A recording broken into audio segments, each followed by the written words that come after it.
Hello, beloved soul, and welcome to the Spiritual Support Crew, the podcast dedicated to supporting all light workers, starseeds, psychics, healers, and all helper souls incarnated on Earth in these interesting times.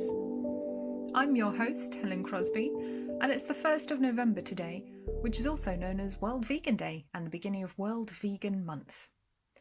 The subject of veganism, vegetarianism, and spirituality is one that I get asked about quite a lot, so this seems like the perfect opportunity to bring it up. The question I'm normally asked actually has two parts.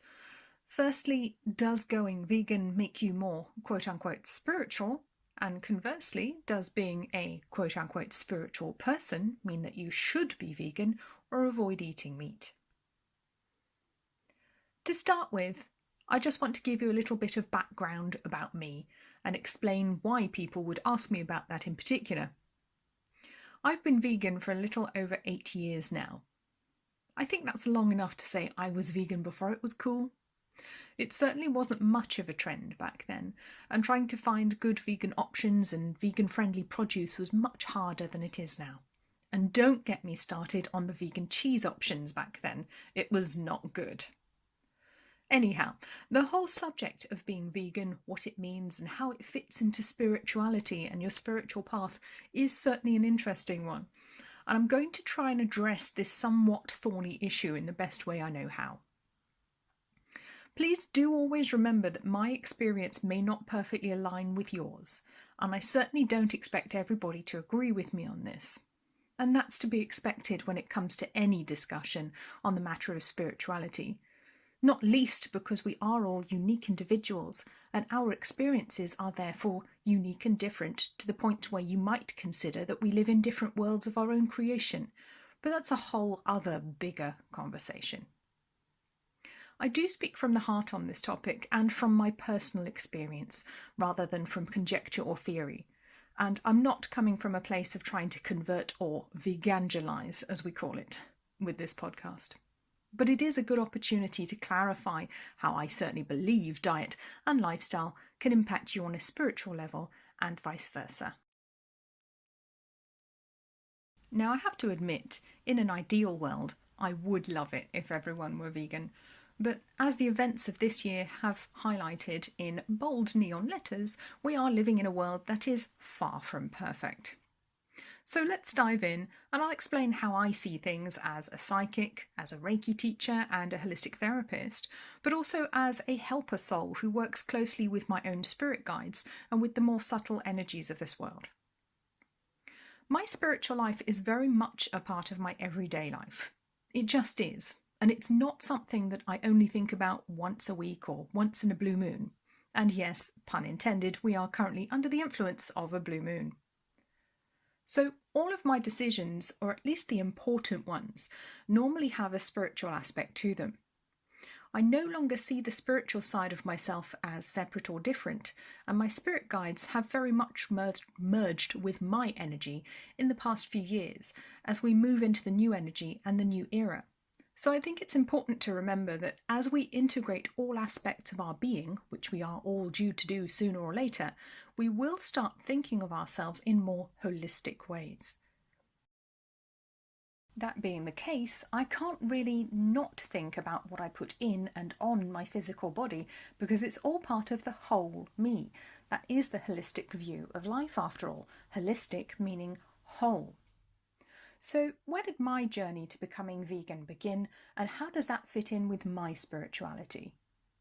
Well, according to my mother, I first wanted to stop eating meat around the age of 6 after attending a birthday party. The birthday girl was a vegetarian, and looking back, I think her family were a bit on the hippie side. I don't remember much about the party, other than that we were given spaghetti for tea, which I thought was kind of weird and not the regular birthday party fare of tiny sandwiches, cakes and biscuits that I was accustomed to.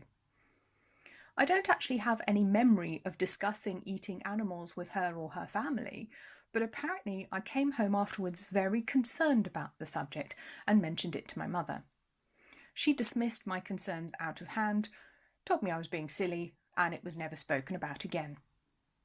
Fast forward a few years, and I was in senior school, fascinated with the occult, psychic abilities, and already in possession of my first deck of tarot cards. For some reason, people kept asking me if I was vegetarian, and at gatherings they would often assume that I was and offer me the veggie option. I thought it was strange, but it happened more often than not, and people would ask me if I was vegetarian.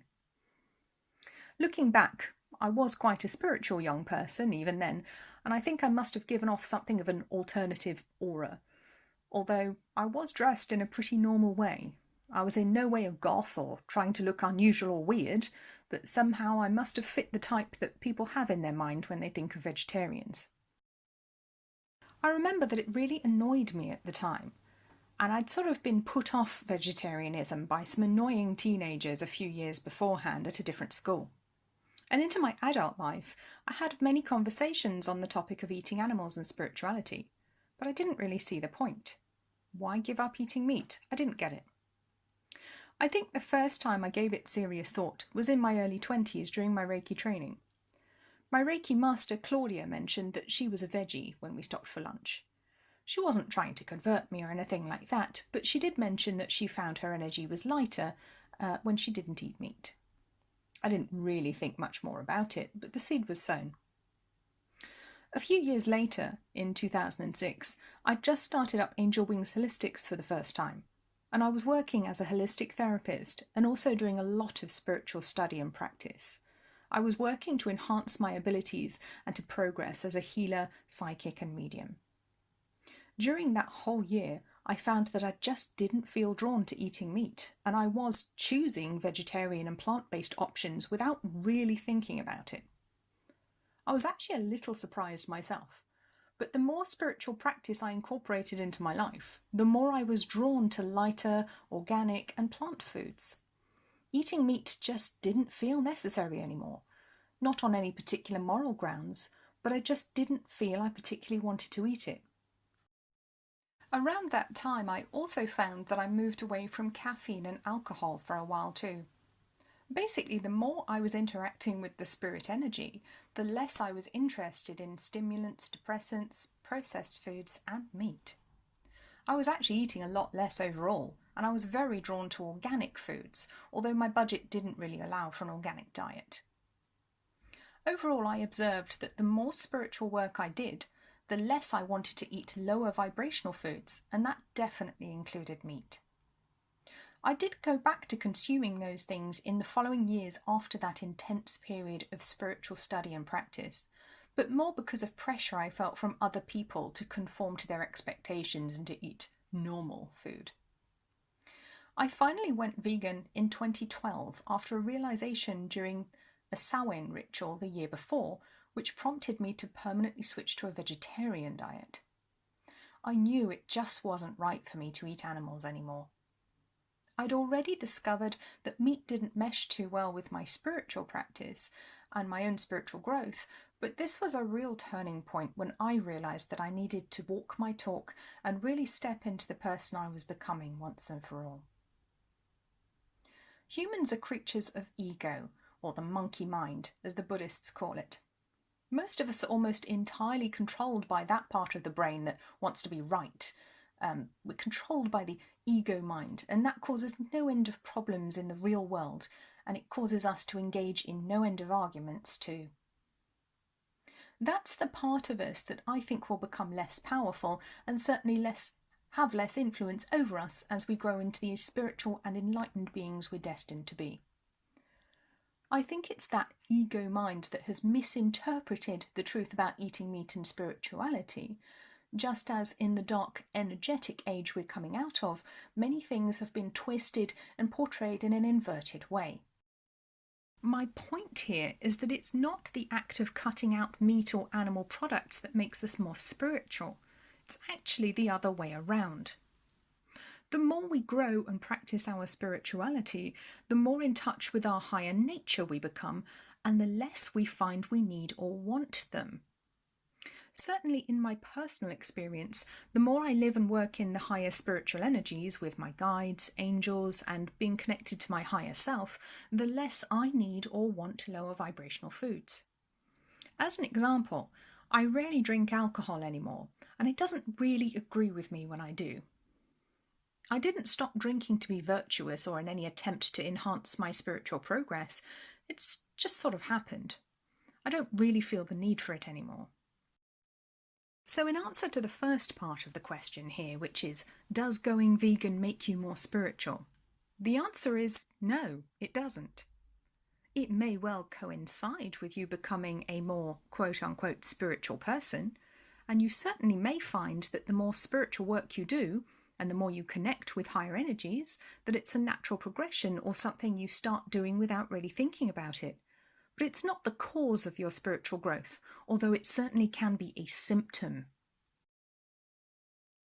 Now, it doesn't happen at a set point on your spiritual path, and Lord knows the path is different for everyone and it's not a linear progression.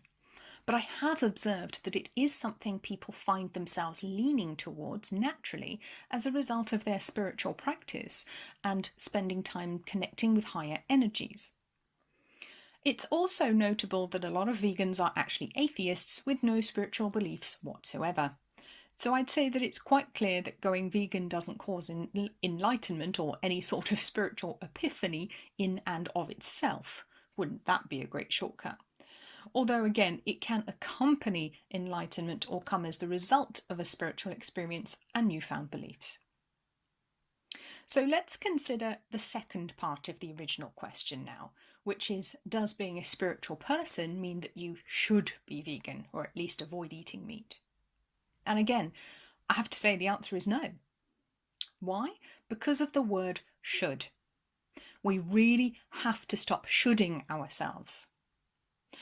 True spirituality, spiritual growth, and enlightenment, which is the crux of what we're talking about here, do not come with any shoulds, or have-tos, or rules, or dogma for that matter. That's kind of the point here. It's not about other people telling you what you have to do. It's about finding your true self and reconnecting with those higher energies that you forgot about when you incarnated on Earth. And when you do that, part of your realizations and new learnings may include that you don't want to harm animals anymore, and therefore you don't want to eat them. But there are really no hard and fast rules here. Our true nature as energetic beings is one of love and freedom. And as such, it's not for me to tell anyone what they should be doing with their lives. If eating plant-based or vegetarian is part of your path in this lifetime, then you'll probably do it.